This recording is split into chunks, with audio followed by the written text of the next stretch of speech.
Thanks, Helen. I'm glad I bothered to put in my bio that I was originally a music academic, although it's been a while since I've been a practicing music academic, because it strikes me that some of the lessons that we are learning and that some of the futures that we're about to encounter in postgraduate education have some resonance with the history of music making and music practice in Australia or the world over the last 100 years. To sum up what's happened in music making over the last 100 years, it's been a sort of fairly disruptive collision between individuals, institutions and technologies.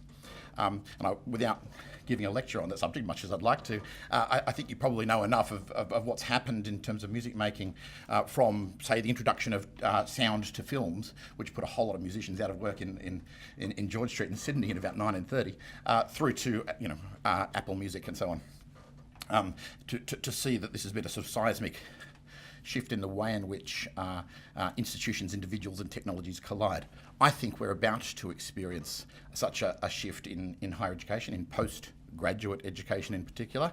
And by postgraduate education, I mean all that education that happens to an individual after they graduate from their first degree, whether at a university or not. And I think it's the relationship between what learning happens at universities and what learning might happen outside universities that really I want to provoke you with for the next 5 minutes. So I think one of my themes that I'm particularly interested in is the way in which recent technologies and some of the practices that have stemmed from recent technologies are actually game changers. We like to think that pedagogy is sort of technologically neutral. I'm not sure that that's true. Not right now. And I think that the impact of some of the changes in the way in which we learn and the way in which we teach that are afforded by technologies are going to be really strongly felt in postgraduate education. They already are being strongly felt in postgraduate education. Sally alluded to this a little bit this morning. I think the impact of things like MOOCs and badges are going to be first felt in that postgraduate sphere. That can bring some disruption, and I expect that the future of some of our institutional practices around learning in the postgraduate sphere are going to be disrupted quite strongly. I think what I like to focus on is the positives that some of our technologies can bring. I think we're only just beginning to explore, for instance, the ways in which that sense of isolation that we've been talking about, that disconnection from one's learning community, from the social networks that are so vital to successful learning, particularly for postgraduate students and particularly the professional networks, those can be managed by technologies in ways that we really aren't taking advantage of to a great extent.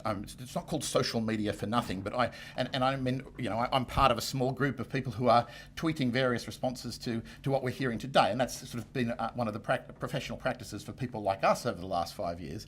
But I don't think we've yet really explored the extent to which they can inform our teaching and learning practices for our postgraduate students, embedding them in communities of practice that are connected not by physical location, but by a shared set of values, a shared set of preoccupations, or a shared set of learning goals, just a shared set of professional contexts. I don't think we've yet made full advantage of the opportunities for online and simulated learning for connecting teams and having teams working together. I don't know what online collaborative choral propagation looks like, but I suspect I will if I visit JCU in 10 years. The one I particularly like is the what I'm calling work integrated learning 2.0 or portmanteau degrees.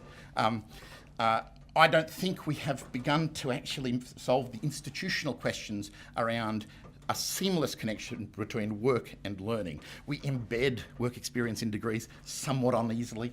We sort of shoehorn experiences into credit point structures and so on. I'm very attracted by this notion of portmanteau degrees. Portmanteau coming from the idea of portmanteau word, where you seamlessly blend two words like smog or motel, smoke and fog. My favourite one is Bjelke-Mander, which is describing the electoral practices of a former Queensland Premier.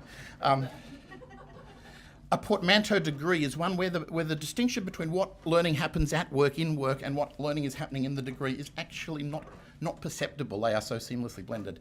And I don't know of too many examples of those happening comfortably, because I don't think our institutional structures for managing learning really enable them as well as they will be able to, particularly with some more sleek and seamless technologies. I'll talk about that a little bit in 1 second.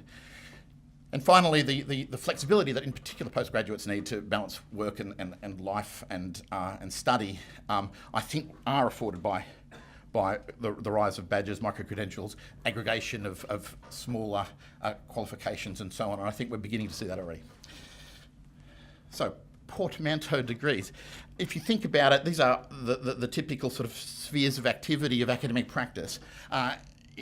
Our way of thinking about it is to have all the stuff around the edge setting up to support the transmission of content. I once tried to cost what a typical university spent on all of this stuff, on the framework that supports learning, the feedback, the peer learning, the practical experience, the choral propagation, the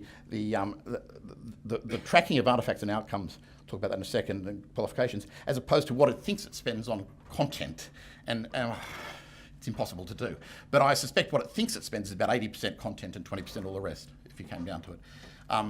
That's changing, but it needs to change. Radically, I would suggest that it's quite possible now to structure degrees in which content comes entirely from outside the university, where the university's role is essentially to mediate the processes around the edge, and this effectively disappears. I think it's so, but content, the notion of content so strongly dominates the metaphors we use for understanding learning. We talk about learning knowledge, but we can't, of course, ever assess the knowledge that a student has directly. We can only see, we can't actually assess learning. We can just watch the debris it leaves behind in its wake and assess that. We can look at the artefacts, the essays, the propagated chorals, the musical compositions, the online interactions between students, or the face-to-face interaction between students, the seminar presentations, all of which we take as evidence that the student actually knows something.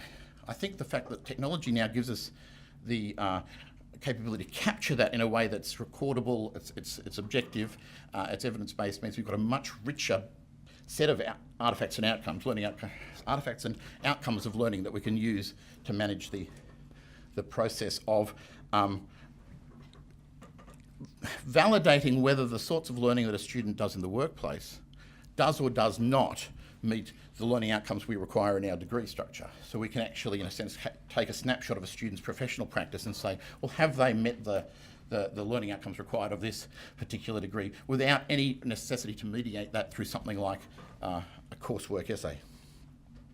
As something of an experiment, I'm a passionate amateur astronomer of recent years, and as an experiment, but a fairly methodical one, I set out to map what it is possible to learn through these informal, non-university sources that have suddenly sprung up in the area of astronomy and astrophysics, to map that against the requirements of an honours program at a prestigious astrophysics university just down the road from the University of Canberra.